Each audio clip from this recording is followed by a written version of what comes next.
کیا فرماتے ہیں علماء دین و مفتیان شرعی متین اس مسئلے کے بارے میں کہ زید نے عمر کو بطور قرض 2 لاکھ روپے دیے ہوئے ہیں، لیکن وہ اسے ادا کرنے سے قاصر ہے، اور عمر شرعی فقیر بھی ہے، سید یا ہاشمی بھی نہیں، تو زید اگر اسے اپنا قرض معاف کر دے تو زید کی زکوٰۃ ادا ہو جائے گی یا نہیں؟ بسم اللہ الرحمن الرحیم۔ الجواب بعون الملک الوہاب، اللہم ہدایت الحق والصواب۔ زید نے عمر کو اپنا قرض معاف کر دیا تو قرض کی معافی تو درست ہو جائے گی، مگر اس سے زید کے دیگر اموال کی زکوٰۃ ادا نہیں ہوگی، کیونکہ دین کی معافی ایک اعتبار سے اسقاط یعنی اپنا حق ساقط کرنا ہے، اور ایک اعتبار سے تملیک، جبکہ زکوٰۃ کی ادائیگی میں کامل و مطلق طور پر تملیک فقیر یعنی فقیر کو مالک بنانا شرط ہے۔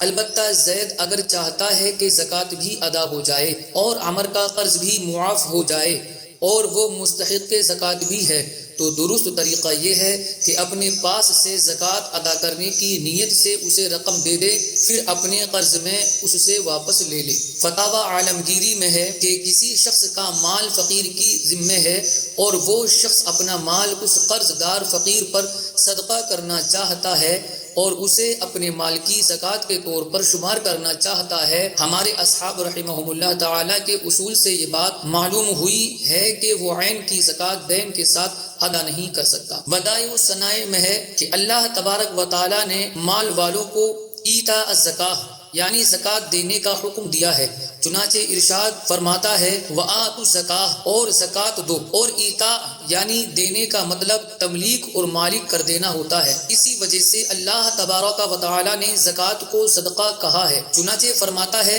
صدقات فقراء کے لیے ہیں اور تصدق صدقہ کرنا تملیک کو کہتے ہیں۔ فقہا فرماتے ہیں کہ زکوٰۃ نام ہی کسی غیر ہاشمی مسلمان فقیر کو مال کا مالک بنا دینے کا ہے، چنانچہ فتاوی عالمگیری میں ہے کہ زکوٰۃ کا معنی یہ ہے کہ مسلمان غیر ہاشمی فقیر کو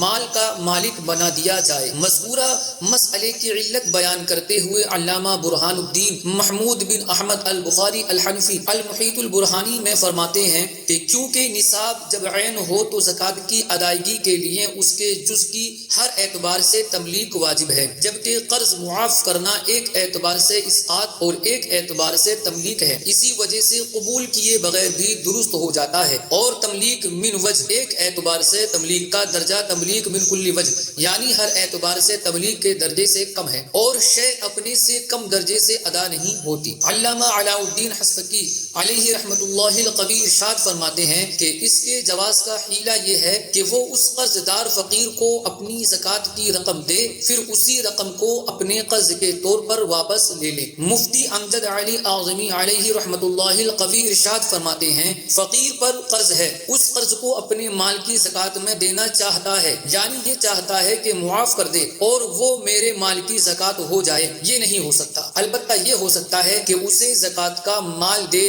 اور اپنے آتے ہوئے میں لے لے، اگر وہ دینے سے انکار کرے تو ہاتھ پکڑ کر چھین سکتا ہے۔ واللہ اعلم تبارک و تعالی ورسولہ اعلم صلی اللہ علیہ وسلم۔